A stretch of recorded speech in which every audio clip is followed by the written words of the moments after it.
this discussion, I want to address the role of Jats in Sikhism.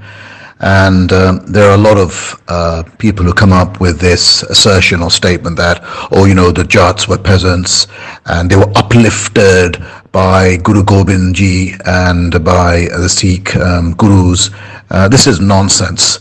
Firstly, let's go back further in time. Jats were landowners, they were never peasants. Peasants are laborers, agriculturists, who don't often own their own land, who are tenants on the property, rather like the serfs who would be regarded as peasants, or the kulaks in Eastern Europe. We were never peasants. We were landowners. We owned our own land, whether it's 1 acre or 100 acres. We were warriors at the same time, and many of us were rulers. And in fact, if you look at the antecedents of the uprise against the Mughal Empire in the north, it predates even Guru Gobind Ji and many of the gurus. It goes back to, for example, you go back to the Jat Cups, who were already negotiating and with the Mughals over rights, and were given rights, huge land rights in northern India. In fact, the Taj Mahal owes its very existence to the Jats within the region who assisted Shah Jahan in constructing it. And then we have the rebellions by Gokula and others in the late 17th century, at the time that Guru Gobind Singh Ji was just a boy. And then we have to remember the period of the foundation of Sikhism. And this is very important to bear in mind, that Guru Nanak, who's obviously credited with founding Sikhism, was given land at Kartarpur by none other than a member of the Randhawa clan, who are Jats. And with that land, that endowment, Guru Nanak Ji was able to go ahead and set up a mission and forward his and further his teachings. Without that land grant and the rights and the protection thereof, there would have been no fomenting of Sikhism. Then we also have the fact that there was, if you go to the Golden Temple in Amritsar, there is an old bear tree, which is supposed to date from the time of the Baba Budji. Baba Budji was a Randhawa Jat, and he was born in 1506. He died in 1631 at the age of 124. That's properly recorded. And he was the custodian of the first 6 gurus. And there's a major shrine to him actually in the Golden Temple complex itself. Why? Because he was also the first person to create the institution of the Gurdwara, to build Harmandir Sahib and begin its construction, for formulating the rules of the Gurdwara, its customs and traditions such as langar, and basically set up the customs, rights and traditions which are associated with Sikhism today. So you could say that the earliest foundations of Sikhism in terms of a religion, institutionalized religion, were not laid by the gurus who were there as teachers, but actually by the Jats and such figures as I mentioned, Baba Budji. Also coming later in time, it's worth bearing in mind the writings of Bhagat Singh, who, this is not the Bhagat Singh, of course, the freedom fighter, this is another Bhagat Singh, and in fact a Khatri, who wrote a very well received and work called The History of the Sikh Missiles. And in it he states that the Gurus made the Khatris subservient to the Jats, and that the new features of Sikhism, this is to quote, came to represent the dominance of Jat culture, which Guru Gobind proclaimed in 1699 as the essentials of Sikhism. Love of freedom and warlike spirit of the Jats could no longer be denied a place in the system. To quote, that is my quoting from the last chapter of Bhagat Singh's History of the Sikh Missiles. We also have, of course, a Zafarnama, when Guru Gobind Ji writes to Aurangzeb and describes how, to quote, his Bra Jats would destroy the Mughal Empire, and his Bra Jats and the other Jats who formed the backbone of his military. So it shows that the Jats even then were instrumental in assisting the spread of Sikhism and helping Guru Gobind Ji make whatever accomplishments that he did. Then we come back again to the Harmandir Sahib. I've already described that the beginning of the construction can be attributed to the Randhawa Jat, Baba Budji. What's also important to bear in mind is that during the entire lives of the gurus, 10 gurus, the temple, including the inner sanctum, was frequently destroyed and defiled by Mughals, Persians, Afghans, even Hindus like Lakhpat Rai, who actually incidentally was a Khatri himself.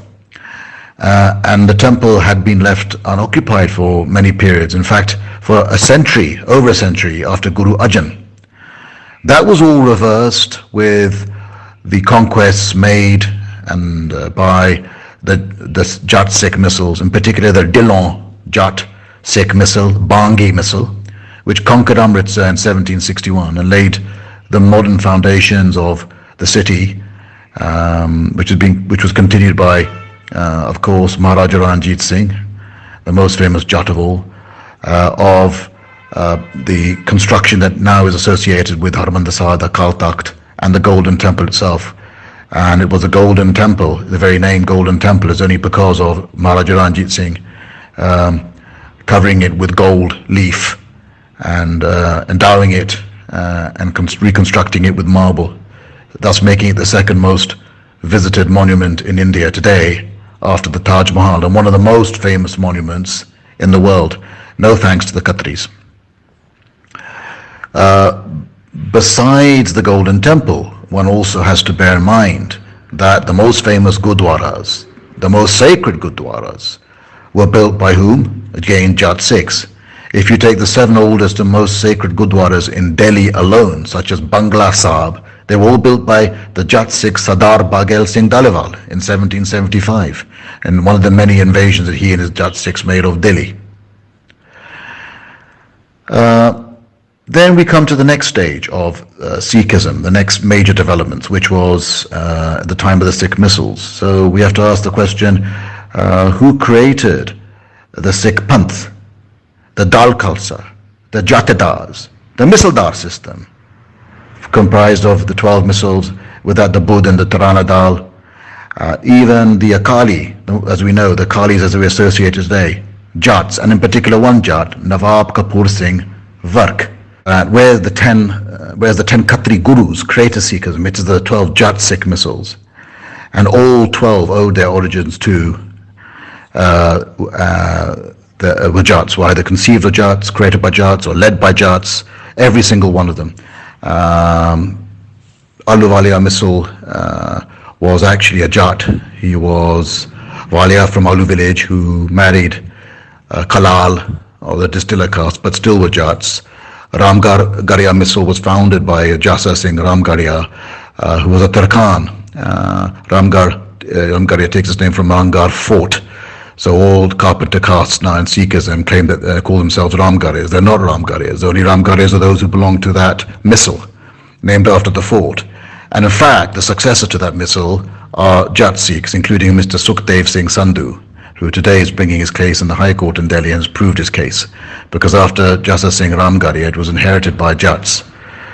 So, and many of these, the Sikh missiles that I've referred to, if not most of them, they're the ones who extended their conquests and expanded their territories, expanded their domains into other territories outside of the Punjab itself, into what is today Haryana, into places like Kanauj and Tanisar and Mathura and Meerut, and even further towards the borders of Himachal, even towards the Ganga Yamuna and the borders of the kingdoms of Nawab of Oudh. This had never been done previously under the Gurus, even Guru Har Gobind and Guru Gobind Singh Ji, who were militaristic. They were never able to expand the territories that were occupied by Sikhs. Their wars were purely on a defensive basis. What attempts they had in fighting on an offensive scale proved fruitless. So who saved Sikhism? Who saved it? Was the Jat Sikh missiles, because without these conquests, which incorporated more territory, more food, more resources, more forts, more boundaries that are being extended to protect the masses, without that, Sikhism would have been destroyed. So it's to the Jat Sikh missiles that we owe the existence of Sikhism post, you might say, Guru Gobind Ji, and certainly not to any of the Khatris. And most of these Jat Sikh missiles to this day enjoy a great lineage. They're still around, many of the old Sardar families, Dipinder Singh Vark of the Singhpuria, Fazalpuria missile, who today still owns a fort in Bharatka. We have the Nakai missiles, we have the Sandvalia missiles, we have numerous others, all who are very affluent, who are very powerful, who are very well established. One of them, Simranjit Maan, is a prominent politician in Punjab. Similarly, the royal families of Patiala, Kapurthala still enjoy a distinguished lineage right up to the present times, politically, financially, otherwise. However, most of the Guru's Khatri descendants have disappeared into complete obscurity, with all the Baidis and Sodhis claiming that they're direct descendants of Guru Nanak Dev Ji or Guru Gobind Singh Ji, which can never be corroborated. In fact, the direct lineal descendant of Guru Nanak Ji is living in near abject poverty today in Pakistan, and this can be shown on the YouTube videos that are made by Baba Bajwa Ji, and who details the history of Punjab, Jat clans and others. And then we come to the point of all the Sikh royals. Well, of course, they were all one caste, Jat. Obviously, we know Maharaja Ranjit Singh, Patiala, Naba, Jind, Faridkot, Kapurthala, Kalsia, Fatehgarh, Ladwa. I can name many, many others. Not a single Khatri Sikh has an aristocratic or royal lineage. And in fact, if you read Sir Lepel Griffin, History of the Punjab and its ruling families, virtually 90% all were Jats. And that's been corroborated by the book by Bansal on the Sikh history of the Sikh ruling class, recently published book. We have as a next point the Akalis. Who was the greatest Akali of all time? It was Sandhu Jat, Akali Phula Singh under Maharaja Ranjit Singh, who died in 1822, who was one of the major generals. So was he one of the greatest ever Sikh warriors? Some people say, well, it was Hari Singh Nalwa, but no, there were many who preceded Hari Singh Nalwa, countless others. But if you talk of the greatest, surely it must be again Maharaja Ranjit Singh, who was fighting battles, commanding men when not yet in his teens, who led the Sikh missiles at the age of 16, became king at 19, emperor at 21, and in his time fought 200 battles undefeated, a record surpassed, as we know, only by perhaps Napoleon Bonaparte. It is not for nothing that Maharaja Ranjit Singh was voted in a worldwide BBC poll in 2020 as the greatest ruler of all time. That is Maharaja Ranjit Singh. And on that point, who created the first and only Sikh state, the first and only Sikh empire, the first and only regular standing Sikh armies? The answer, not any of the Gurus, not any Khatri, but yes, a Jat, Maharaja Ranjit Singh. Who were the greatest practitioners of the Sikh martial arts? Gatka, Shastra Vidya.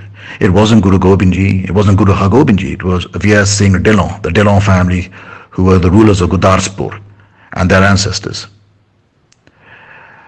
If you talk of charities, which is the most charitable Sikh charity today, it's not that is owned or run or operated by Khatri priests, be that in Bangla Sahib or Nanded or Amritsar.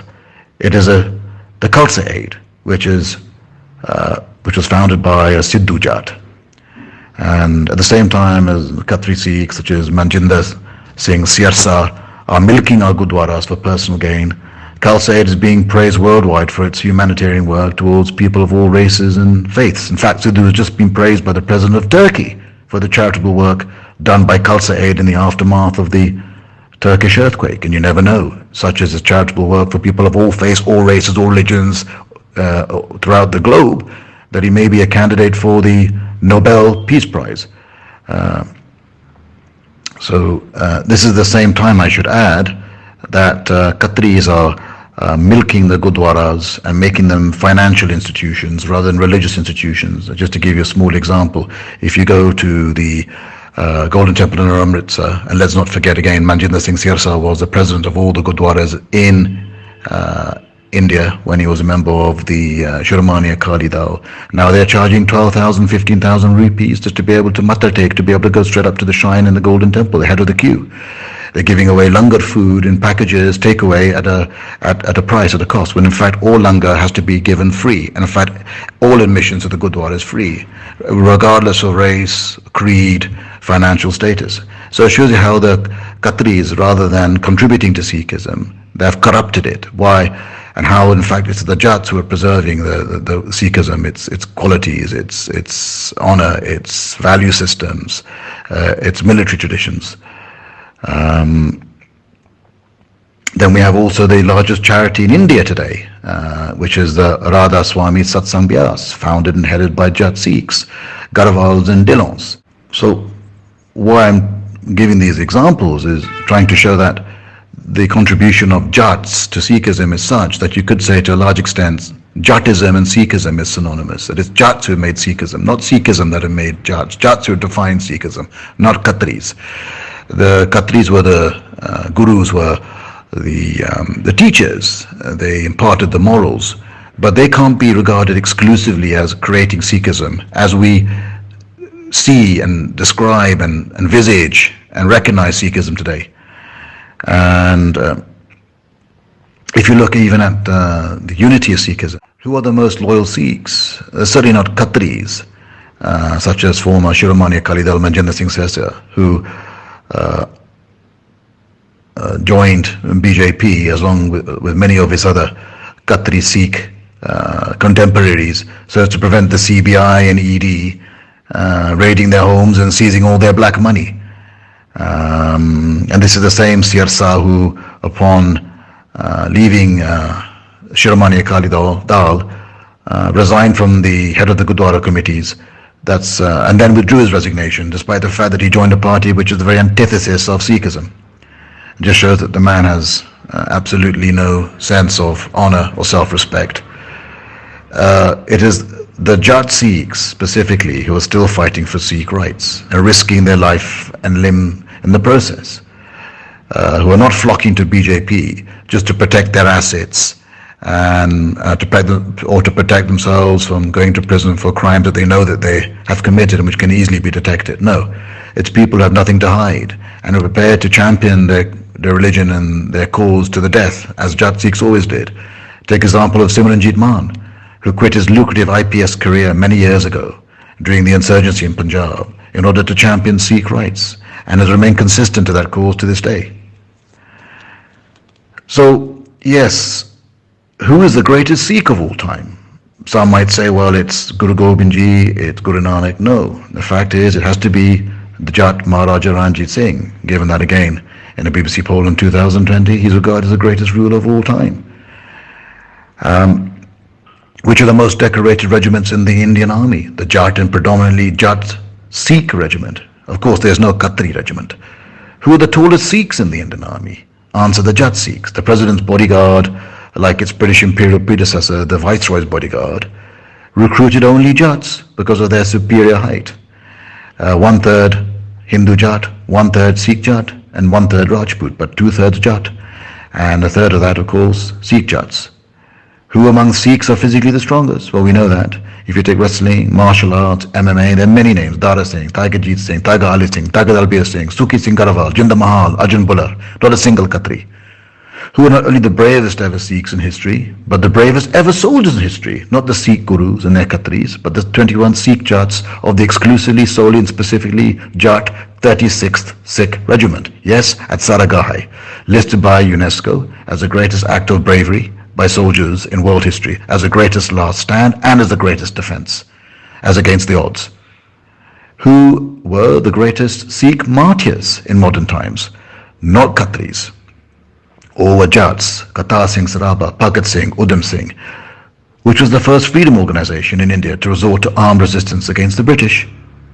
The Gadrites, founded again by Jat Sikhs at the end of the 19th century. Subhash Chandra Bose's Indian National Army, which fought alongside the Germans and Japanese in World War II to liberate India from the British, consisted mostly of Sikhs, and all those Sikhs being Jats. of the 97 Sikhs hanged by the British in 1946 for so-called sedition. How many were Khatri? None. All were Jat.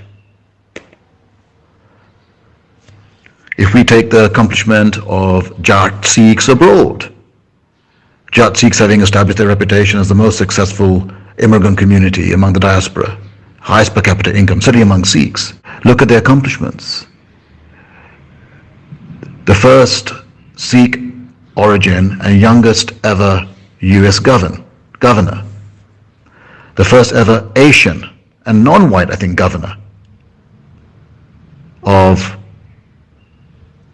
South Carolina was Nikki Haley, who was actually born Randhawa, both parents Jat. She married a European or Christian, but she's 100% Jat. She is the first ever Sikh or Asian origin, I think, governor in the States, but the youngest ever, certainly, governor of any state in the US in the history of the country at 36.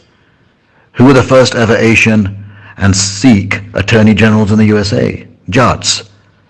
Bra and Garhwal in New Jersey. Who was the first non-white governor of a Canadian province, that being British Columbia, a Jat Sikh? From which caste were the first Sikh mayors of major cities in Canada elected? Edmonton, which is capital of Alberta, and Calgary in Alberta. Jat. Sohi, who was elected mayor of Edmonton, and Gondak, born Garhwal in Calgary. Today, the leader of Canada's opposition party is the first non-white, first Sikh, and first Asian. And again, which caste? Dhaliwal. Among Sikhs who pioneered the Green Revolution, making Punjab not only the breadbasket of India, but India's most prosperous state, all Jat Sikhs. Of course, among Sikhs, which caste has dominated politics in Punjab since independence? Jat Sikhs. With the exception of Channi, virtually all CMs since 1948 have been Jat Sikhs, as is the present CM, Bhagwant Mann, and that also goes for Haryana until recently.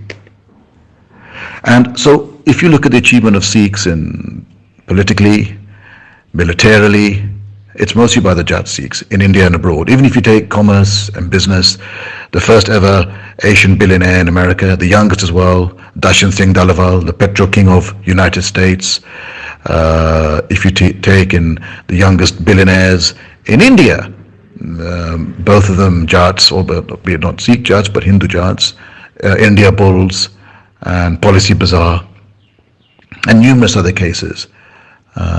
So the conclusion of all this is that Sikhism is identifiable more as a Jat religion than a Khatri religion.